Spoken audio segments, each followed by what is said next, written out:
संत तुकाराम महाराज. संत तुकाराम महाराज हे 16व्या शतकातील एक वारकरी संत होते.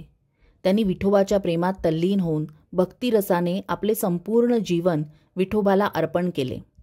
संत तुकाराम महाराजांचा हेची दान देगा देवा तुझा विसर न व्हावा हा अभंग, ज्यात त्यांनी विठोबाच्या भक्तीच्या भावातून विठोबाच्या देवप्रेमाचे वर्णन केले आहे.